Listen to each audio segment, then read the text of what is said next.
Hey guys, how's it going? Welcome to Hardcore episode 83, and this is going to be a different episode than my usual ones because, well, for my entire time making hardcore episodes, I've always made them stream highlights, which this isn't, in case you can't tell because there's no face cam in the bottom corner, it's just me recording. Yeah, it's a recording. But I am back. I'm back early. Last video was posted 4 months ago, almost 5 now, which is actually crazy to think about that it's been that long.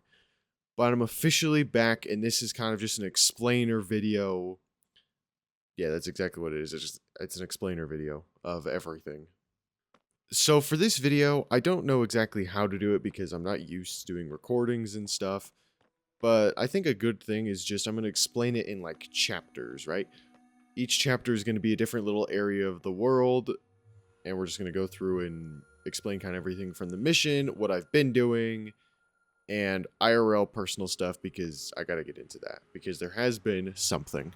And before you get your hopes up, no, it's not a girlfriend. Come on, let's look, I know I play Minecraft, but let's at least be like reasonable. Come on. I'm not getting a girlfriend anytime soon because I mean, look at what I play.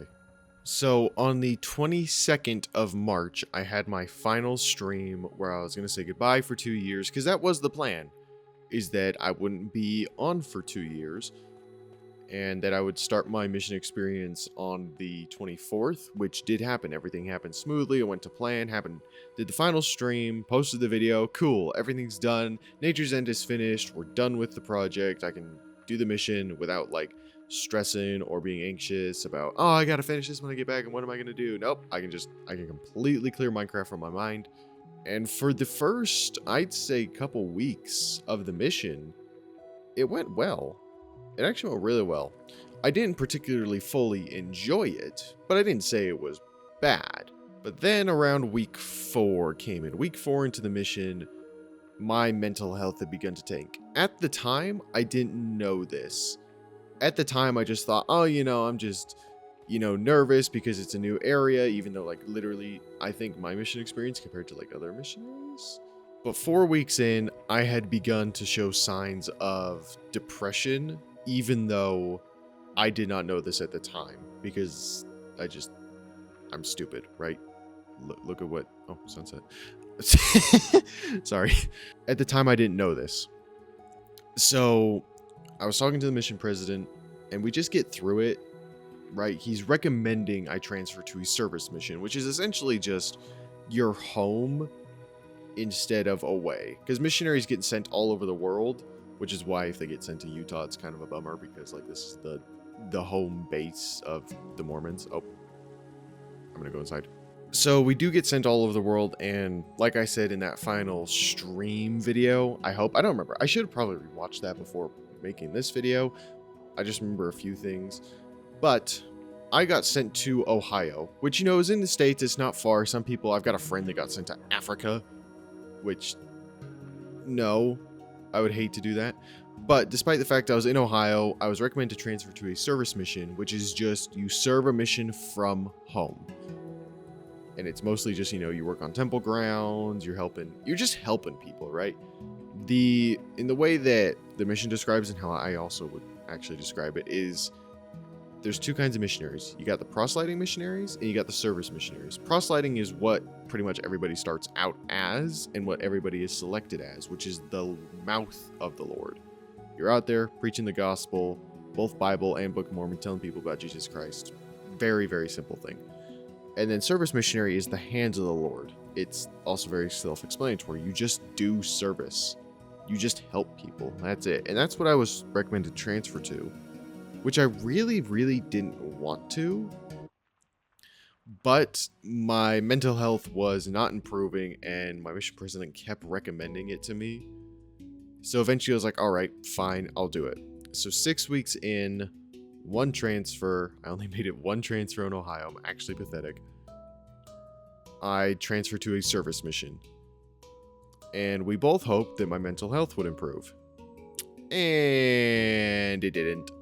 It really, really, really didn't. It got so bad. This was like in June, by the way.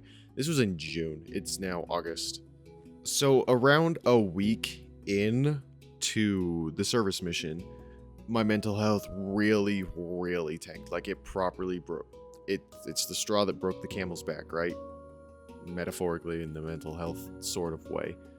My back had been broken metaphorically, and I completely lost it. So I asked to be released, hoping that would fix it.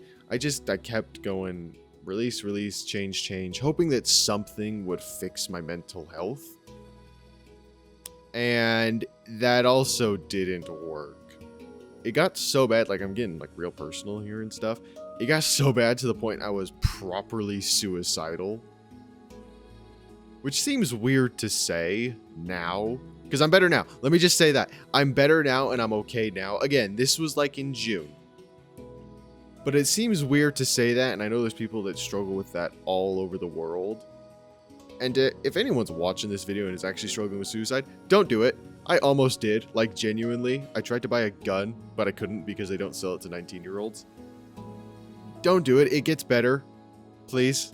Like, I'm genuinely saying this. Don't. It gets better. Now, with all that keeping in mind, the fact that I actually tried to buy a gun because I was done. I'm not going to get into the details of, like, you know, the aftermath and what happened between me and my family and stuff. But essentially, I was in a very, very bad spot, and I think you can tell that just based off what I've told you. But I was in a very bad spot, and I needed something to do, right? The job market is awful. Like, if you've been on Instagram or X or TikTok or literally any social media platform, you'll find videos of people complaining about jobs, and as of this moment, I still technically don't have a job. But it's fine. I'm sorry for using a slur. But I needed something to do with my time, because me sitting idly while being suicidal is probably one of the worst things you could do. So I did 3 things. First of all, I poured myself into scriptures, like proper scripture study of just, I've just read this chapter. Let's analyze and try to translate it to modern English, even though it's probably a bad idea. But I tried that. It kind of worked for a bit. It like helped, you know, this is what this means, especially Isaiah. Oh my gosh. Isaiah was a pain to do. But the second thing you do is the gym. Obviously, you get out your frustrations at the gym, right? You can just lift heavy weights. I've bought myself a boxing bag like a year ago, and I just ended up punching that. Get out frustrations and stuff. It's a good place to let out your emotions. But I still needed like a purpose. I needed something to work towards and something to do. Which is then when I decided to boot up this PC again and try Minecraft. I didn't try hardcore at the start. I just did creative. I just went into my building world and built stuff. It doesn't matter. I just built a bunch of things, a bunch of houses, a bunch of little path designs, just something. Just wanted to build stuff. If I had an idea, I built it. Very simple. But eventually that also burnt out because that isn't a purpose. That isn't a goal that I'm working towards. I'm just playing the game again. It helped. Believe me, it helped. Those 3 things combined definitely helped and made me not suicidal, but it didn't fix the depression. I was still depressed. So, again, trying to distract myself, I just went into the old worlds. I was planning to do this in, I think, like February of this year. Whenever I hit 500 subs, I think that's when I said I'd do it, but I never ended up doing it. Where I just went back and looked at all my old worlds, including like ones from the Xbox One edition from ages ago.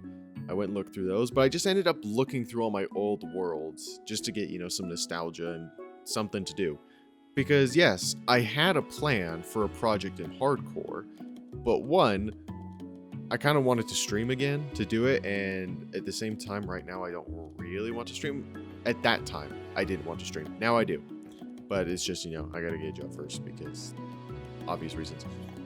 And that project was the Nether project, which would complete this little crystal saga. So, you know, we got this crystal here, we got the one in Nature's End, and there's one more crystal in the Nether, just, you know, for a little lore drop of this world, I guess, midway through the video. So this video has something to do with this world. But that was the plan for the next project, but I didn't really want to do it. It didn't feel right. Even if I were to start streaming again and if I were to do that project, it wouldn't feel right. I just had the feeling that I needed to do something else. So, while looking through all of my old worlds, eventually I got to the last world, Hardcore Series 1, because that's the most recent world that I have ever made. I went oldest to newest. And in Hardcore Series 1, I saw the temple. And if you don't know what that is, I believe it's episode 45 of Series 1, where I build the temple. It's the Salt Lake City Temple, and I just built it. A very, very small version of it. At the time, I thought it was like to scale, which it's definitely not nowadays. But I saw that, and just instantly, I knew I gotta build this again. But I didn't want to do it like I did last time, you know, compared to what I can do now. We got the greenhouse and the giant castle back there. I'm not gonna build a tiny temple. No. I'm gonna make it big. I ended up making it so big. Like, I did a sketch, right? I did a sketch in my creative world, and I made it so big. It's 3 times the size, and it's huge. And that's what I coped with. That's the thing that properly got me out of depression was, oh, this is the project. Big temple. Yeah, we're gonna do big temple. So, as I said, in creative, I got to sketching. And I just tried to, you know, figure out how I would build this. Because that's typically what I do, right? I did it for the castle. I didn't do it for the greenhouse, which is a surprise the greenhouse turned out that well. But for, you know, Pittsfall Castle, I sketched the entire exterior and interior, actually, in creative first. Because that's the best thing you can do. And the portal. I did that with the portal, too. Crystal, no, I did that on my own. I'm just naming stuff now. But I didn't do the interior, and I still haven't, because I want to do that on stream. But that is the next project, is the temple. But obviously, I needed somewhere to put it. And I didn't want it to be far. I wanted it to be close. I wanted it to be, like, actually, like, right there. In that village behind me. But that didn't feel right. I wanted it close. Right? Because if you remember, if you're like a long-time viewer or just a loyal viewer, who knows? If you know me, you know I've been in talks about a project called Pittsfall Part 2, which isn't really a project, if I'm being honest. It's more of a state, right? Because this is Pittsfall, and Pittsfall Part 2 is essentially just expanding this. It's not one project that's one and done. It's a thing that lasts forever, which I wanted this temple project to be a part of. I wanted the temple here at Pittsfall since I spend most of my time here. So I began looking around. I began looking on Seed Reader to see, you know, what's the terrain looking like. I just flew around in a seed copy of this world to try and find a good place. And I literally went thousands of blocks out because I couldn't find a place near Pittsfall. Until I went over there, right behind me, right behind the Christmas tree. Oh boy. Okay, wait. Whoops. Right behind the Christmas tree, I found it. The spot. And that perfect spot was right here. This mountain. Now, if I just, like, you know, fly over here and show you guys this.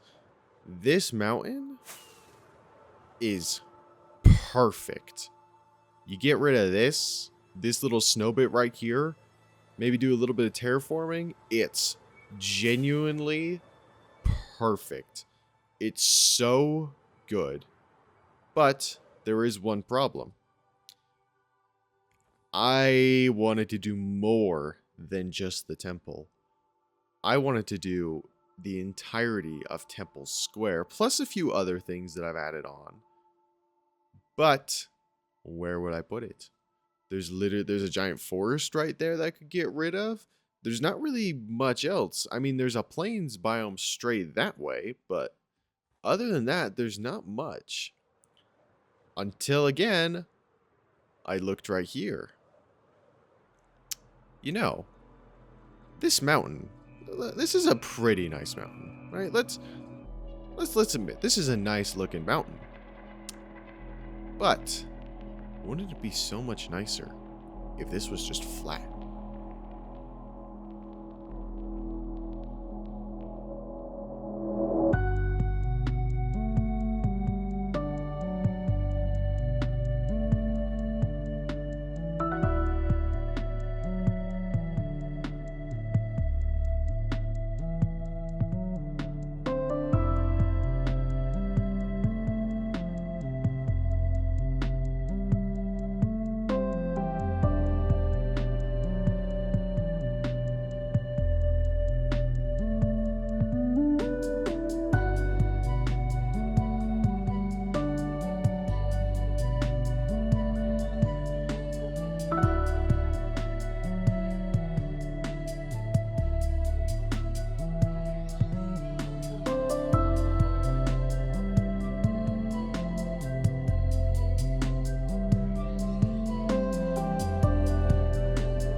And that leads us to where we are now.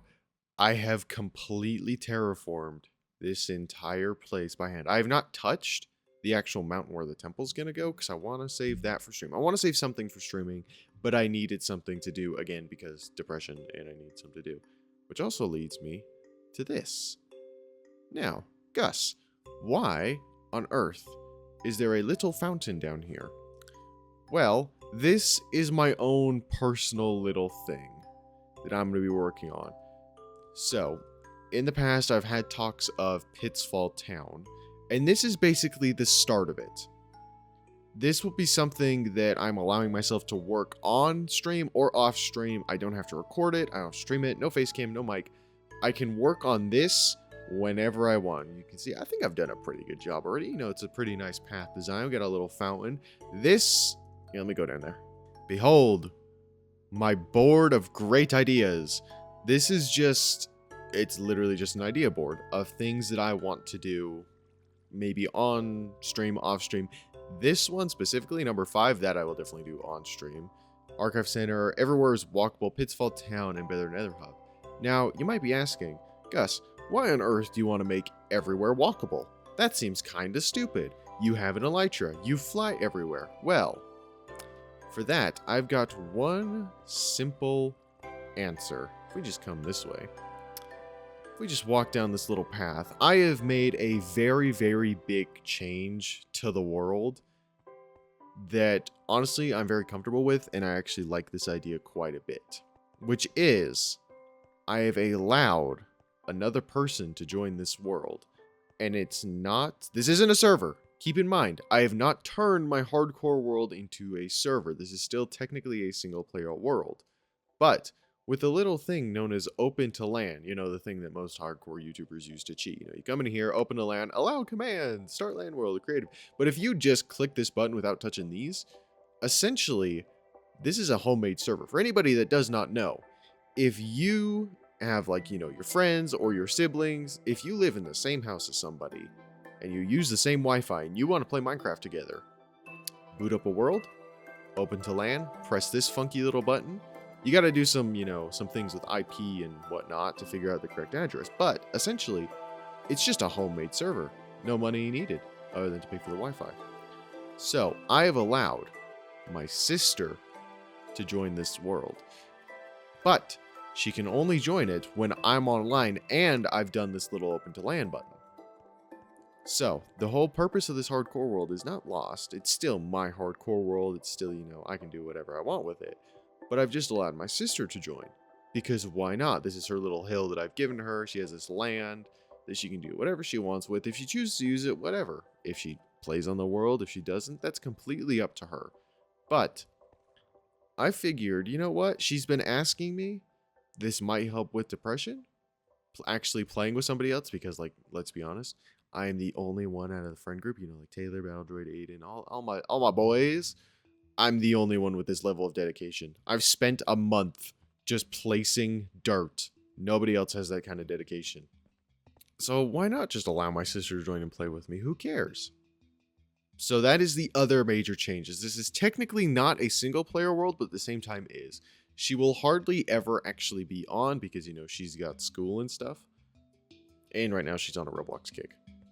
But maybe sometimes with videos or in the streams, you might see her join the game, and she'll go off and do her thing, and I'll be doing my thing.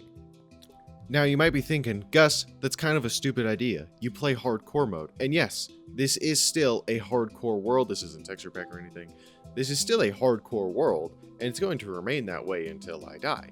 But you might be thinking, Gus, your sister does not know how to play Minecraft as good as you. Won't she die instantly? That is why I've done two things. One, the nether roof.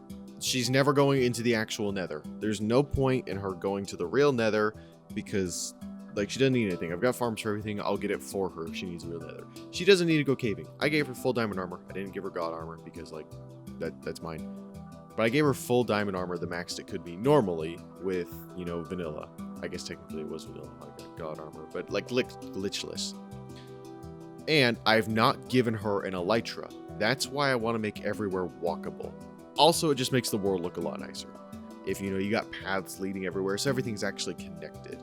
Because the elytra is the thing that is more than likely going to get me killed in this world. Elytra glitch death, I'm just going too fast, being an idiot with it, who knows. That is more than likely what will kill me, so I've not given her elytra. She doesn't get that option. She don't get one. Now, the final question to be answered. When will streams come back? Maybe you don't care about that. Maybe you're fine with videos. I don't know. But that's kind of a question that I also need to answer for myself. Which I don't have an answer for. Holy voice crack. Oh my gosh. Wow. I do not know when streams will come back. But I just know that when they do, it will be announced in my Discord server, probably on X as well. But Discord will get the notification first. So, join that if you haven't already. You can also talk to me. Like, please. Again, if you're having any kind of mental health issues, please join the Discord server and talk to me. Because now I've actually been through it, so I can properly help you. Which sounds a little weird to say. I don't know why that sounds weird. But yes, if you're having mental health issues, please come talk to me. Do not off yourself. Please. It's not worth it. I've been through it. I can actually help you now. Because, I guess experience is the best teacher or something like that. But yeah, I don't know when streams are going to come back. I don't know a lot of stuff. But I'm going to keep working on shorts, videos, doing stuff like this. Working on Temple Square in the meantime. And eventually, we'll get back to streaming and it'll be great. And hopefully we can get Taylor back to streaming too, because he hasn't been streaming at all either. There is one last thing I'm going to do in this video, which has to do with these guys. Because in episode 82, how did I forget that? In episode 82, I wrote these books, but I didn't really show. That's one thing I remember from the episode, even though I haven't rewatched it, is that I didn't actually show what the books fully said. And these books were written to kind of help me remember the world and what I was doing in it when I came back, but due to the fact that I came back after 2 months, I never even read these books, so I kind of forgot what's in them. But we're gonna see. We're gonna see what's in them, and that's how we're gonna end off the video. Welcome back. This is a world that you started on October 7th, 2023. This is the first book out of many that you wrote yourself to get back into this game and this world. This area is the spawn chunks, where you spawned and made your first base. There isn't much here, but there are 2 farms southeast that still work. There is much lore to this world that you made and many projects to still do. Next, you'll want to head to the Nether portal in this base to access the rest of the world. More books will be there to help you. Just remember to be very careful with everything you do, especially with the elytra and flying. Welcome to your Nether realm. This is where you were planning to do your next project, which we aren't anymore. But if you don't want to start on that right away, it's okay. Take your time getting back into the game. I have.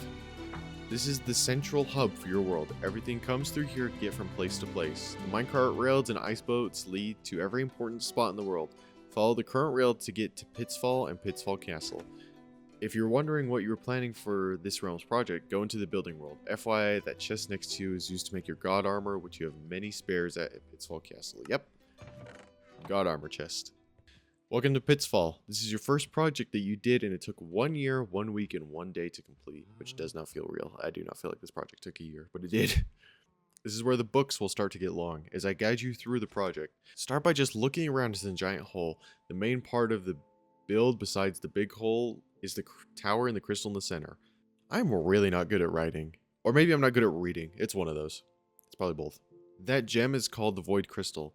And in the lore of this world, it came from the End Realm and created Pitfall by deleting the world around it. You guys aren't going to see this in the video because I'm going to cut out all the times I'm starting, but holy, I'm stuttering like Porky the Pig.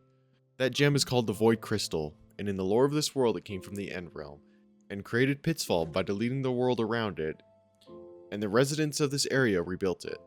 There are 5 other parts to this project: the trading hall, the portal, the greenhouse, and the empty plot of land. The trading hall is a place where you traded with villagers to get all sorts of items and emeralds to build various things.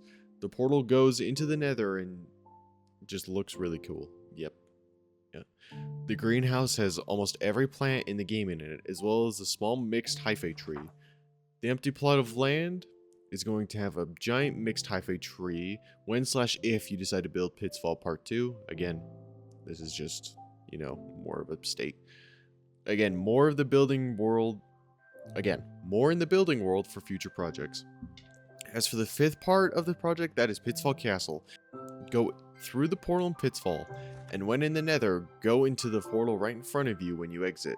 Also, watch your days counter for 5,000. You're really close, and when you hit it, come add it to the area with the bells, which we have actually hit 5,000 days. I did write this down, and we've got ourselves our little thing. I'm gonna actually switch this up from bells to be project themed.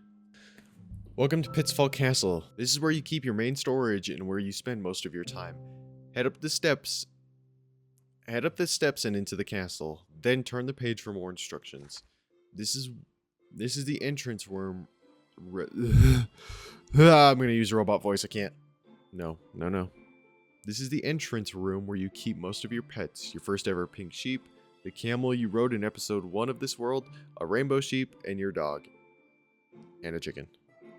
Head left or right and down the spiral stairs. This is the map room. This is where you kept records of all the project's progress throughout the process of making them. Currently there are only 3: Pitfall, Pitfall Castle, and Nature's End. Head back up the stairs. Again, you gotta keep in mind this is like for a stream, and I'm just gonna sit here and read it. You should be in the main room now. In here you have a portal to the Nether, your storage, bed, mob heads, and other useful blocks / items. You also have armors of the past projects on display. Go further into the castle. This is the throne room / section where Prince Velenor sits. He's a naturally generated zombie with full diamond armor, less than a 0.1% chance. This is also where you keep any other special mobs that spawn with cool armor on. In lore, Prince Velenor was the ruler of Pitfall before the Void Crystal was here, because everyone else died because of the crystal's radiation / aura. That is not... Is that how you spell aura? It might be. But because he had enchanted diamond armor, his mind and body were corrupted and changed into a zombie. Head up the stairs, but not the spiral ones. There is a hole in the walls next to the chests. When you get to the top, there are more stairs that continue to go up for you to continue building inside the castle if you wish. Go behind those stairs to get to the vault. The vault has 5 different sections to it. The first is all of your personal items that you want to save, every mob head, and even some of the rarest items. Holy. The center has a dragon egg, block of netherite, beacons, heavy cores, wind burst books, and every armor trim in the game. The left has every music disc, the right has every banner pattern and your spirit god armors, and the back has every pottery shard. Head through the portal and ride the iceboat path to Industrial Island. Holy, that book was hard to get through, I'm not gonna lie. This is Industrial Island. This is where you build 90% of the farms so they are all in one neat little spot. You're in the main house of the island, which has your 2nd and 3rd ever pink sheep, as well as the mushroom that was naturally struck by lightning turning it brown, and a pet blue sheep. I actually forgot about that. That's that guy. He was naturally struck.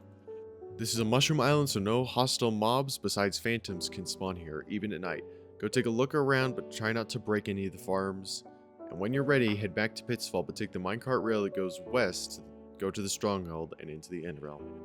Welcome to Nature's End. This was your final project you did before you left. It took 4 months, 2 weeks, and 2 days to complete. This is a complete overhaul of the End Realm to turn it all nature-y. No Endermen can spawn except in the giant platform in the sky, and they fall down into the center so they are one shot. It is a very good XP farm for repairing your tools. There are many spots to this project, but the main 4 are the Galaxy Rose, the big lake in the middle, the mountains, and the Tree of Life, which you probably recognize. Did I spell this wrong? Holy. The only area that matters to lore is in the big pond. That's how it should be spelled. The only area that matters to lore is in the big pond. In the center, there is the ethereal crystal, which was originally in Pitfall, but the big black and purple ring is a teleporter, which swapped the void crystal with the ethereal crystal. Because the ruler of the end wanted to bring... Because the ruler of the end wanted to bring more life to his realm. The ethereal crystal creates the purest form of life, while the void crystal takes and consumes life. The crystals cannot be moved easily, so they stay in the same spots forever. Now there is one more crystal that goes in the nether realm for the nether project. Again, go to the building world for a better explanation, but never on stream. This project looks best with shaders on, specifically solar shaders. I know this, I made a short on it.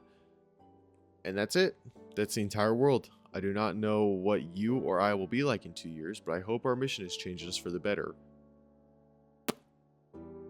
I'm not sure about that. I do not know if you'll want to continue this world or go on to do something else with our life. But I recommend watching the series we made for over a year on this world, so you know what will happen. So you know what happened. I wish us the best of luck. Gussie Wussy 3-22-25 4:38 p.m. Oh yeah, over a year. The 2-year anniversary is actually really close. It's in October. But that's it. I'll see you guys later, and thanks for watching. Goodbye!